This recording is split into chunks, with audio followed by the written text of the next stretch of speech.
इधर कभी कभार ऐसा भी होता है, अभी मैं तैयार श्यार होकर घर से निकला हूँ।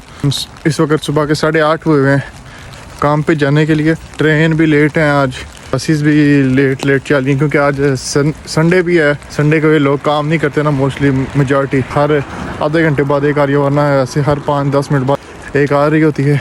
और इस टाइम बारिश भी लगी हुई है, सख्त बारिश लगी हुई है।